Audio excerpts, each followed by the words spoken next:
We like the word expectation because you have a desire and you have a belief, but sometimes your belief does not match your desire.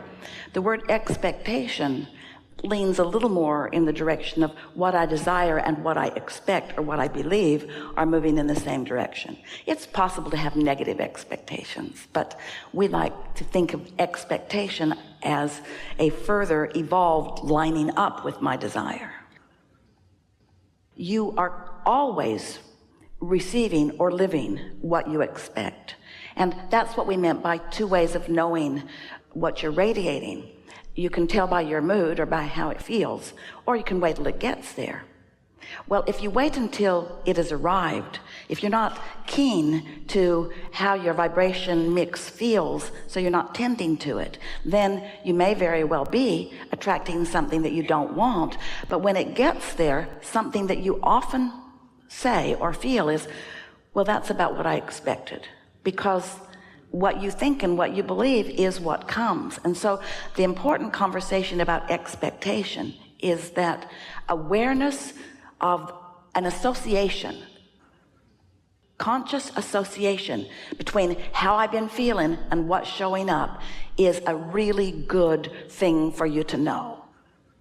Because when you accept that I get what I think about whether I want it or not, more important, I get what I believe whether I want it or not, I get what I expect whether I want it or not, then you can start getting out ahead of it. You don't have to wait till it gets there, because once it gets there, it's harder to expect around it, isn't it? Talking about the continuum between what was and what is and what's becoming, and everything that you've lived is somewhat active in your vibration, and what's happening now is active in your vibration. It's not an easy thing to be witnessing something and feeling something differently than what you feel when you witness it. But what we're wanting to point out here is that the more in easy, soothed times you get out ahead of it by resonating with who you really are, then the more apparent offness will be whenever you approach it. That's how you get out ahead of it. So the more you care about how you feel, then the easier it is for you to deliberately and consciously affect the inevitable blend of past, present, and what you want to call future, the blend. Let's approach it from a different way. This is a really good conversation. Let's say that you're rendezvousing with some friends around a dinner table, and you didn't put the mix together. You were invited and you're going. But you're aware from past experiences that there's likely to be quite a bit of diversity in attitudes and opinions and lifestyles or whatever. And so what we want you to focus upon is, we're speaking from your perspective, what am I bringing to this table? Because what anybody else is bringing, you can't control. You could have knee-jerk reactions to it, but you can't control it. But what you can control is what you bring to the table. So what we are suggesting is that you get out ahead of it before you show up by making sure that you've rendezvoused with your inner being. Segment and tend even. Make sure that you're tuned in, tapped in, turned on. Because when you're tuned in, tapped in, and turned on, you're not pushing against any diversity. You're not pushing against anything. You're just in alignment with what you're in alignment with. And so now the diversity around this table is not going to threaten you. It's going to be the stuff from which wonderful new conversations and evolution is going to come. So now it really doesn't matter to you what the mix is, because you've gotten out ahead of it and you've taken care of what really matters. You're connected to who you really are, and whatever happens is going to be beneficial to you and therefore beneficial to the whole. Now, you got a picture of that vibrational mix that is showing up at the table, yes? There are different political persuasions, maybe different religions. Some of them don't eat meat. They're different in lots of different ways that you have no control over. But you do have control over your alignment, your connectivity, your ability to uplift. Now you've got that picture of the group at the table. Now we want you to just address the group that is just you. In other words, just you. All the thoughts you've ever thought, all the life you've ever lived, the way you were raised, the way your mother was raised, the way her mother was raised, the beliefs that they had that they told you, and the expectations that you achieved because they had those expectations, the unwillingness to move into the now because they wanted to keep regurgitating the past. And so how much of your past and their past and their past is active in your now that does not mesh with what you now want? Isn't that interesting? You are a mixed bag of vibrations. In other words, when you show up anywhere, there is a whole lot of who you were, and within who you were is a whole lot of who those who influenced you were. In other words, we're talking about this continuum of vibration. And now what we want to say to you is that none of that matters very much if you are alive and connected and active in your now. Because since you got into this physical body, you have been creating a vibrational reality. And that vibrational reality, we call it the vortex, wrote 2 books about it. We want so much for you to accept it as this real thing that it is. All you have to tend to is the relationship between you and your vortex. You don't have to factor in everything that you've ever thought or everything that anybody else has ever thought. You just have this relationship between you and you. And it is so much easier to feel your way into the clarity of all of that. Yesterday, Esther has a new house in San Antonio, and it's beautiful and all that. But shortly after she moved in, she could smell like wet plaster in the house. So she spent quite a bit of time just sniffing around. But it's a big house, and what's she going to do? Go up in the attic and sniff around? She knew she had a water leak, but she didn't know where it was. And then one day in the laundry room, she looked up and ta-da, there was evidence of it. So the builder came back, tore out the ceiling, found the leak, repaired it, put it back good as new. And Esther is thinking, I really like how that works. And then not too long after that, she can smell the plaster again, but there's no evidence of it anywhere. And so Esther thought, well, there's no point in worrying about this until the evidence is big enough, because my sniffers are not, in other words, it wasn't exactly like finding negative emotion that could lead her to a problem. She had a water leak somewhere that was going to eventually get big enough that she was going to find it. And one day she went into one of her guest bathrooms, and this wonderful, beautiful piece of granite had popped right out away from the wall. And she looked, and that wall was wet. Ta-da! So the very nice men came, removed her glorious mirrors, and took out her magnificent light fixture, and tore out the whole wall, but not the cabinet, and found a leak. Yay, it's so fun to find the problem that is the culprit. Patched it up, came back, sealed up the whole wall, painted it, put the mirror back. It's like it never happened.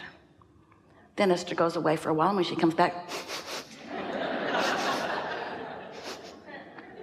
no evidence of it anywhere. Then one day, yesterday, she sees a little black drip under the mirror. Aha!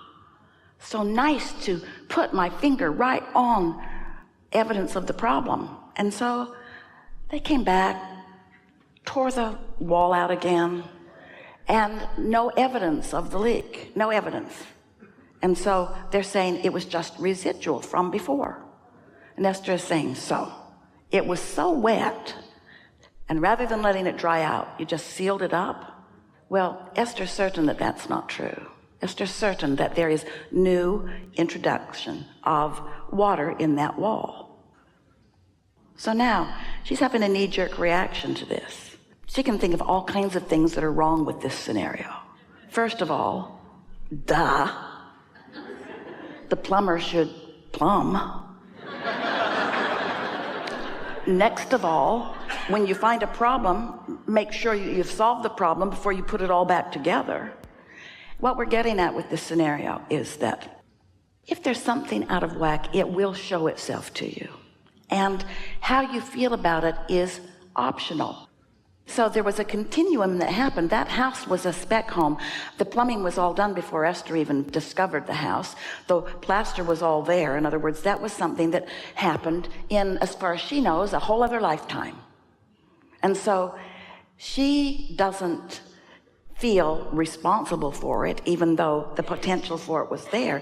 But it doesn't matter. This is the thing that we're wanting to say. It doesn't matter whose fault it was that there is faulty plumbing in this house. It doesn't even matter how much of it is there. All that matters is Esther's relationship with her own inner being now.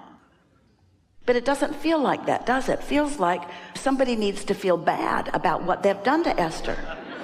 Somebody needs to take responsibility for their shoddiness. 3 times shoddiness.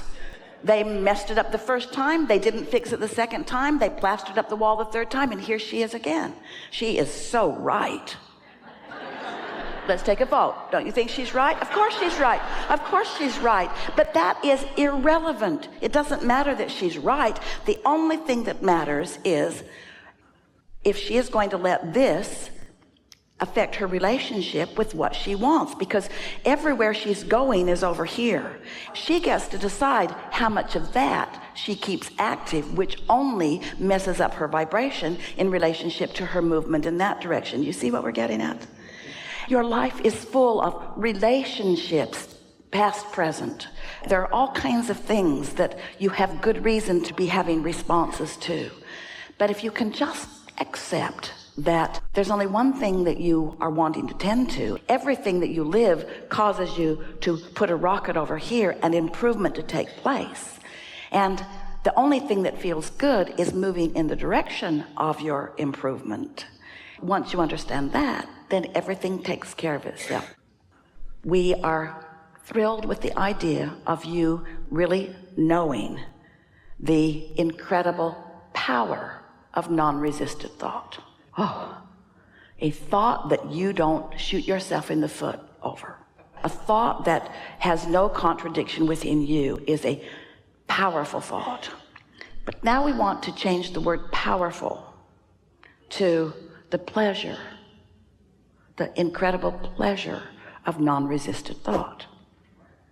Because when we guide you to the power of non-resistant thought, then if you're like most humans, you'll do the work to get hooked up, and then you'll use that awesome power to fix problems.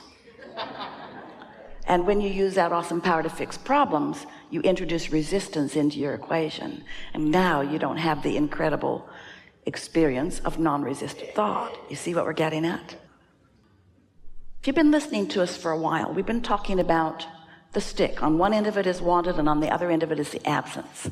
And whenever a subject is activated, you can tell by the way you feel what your proclivity is, which end of the stick is your default go-to.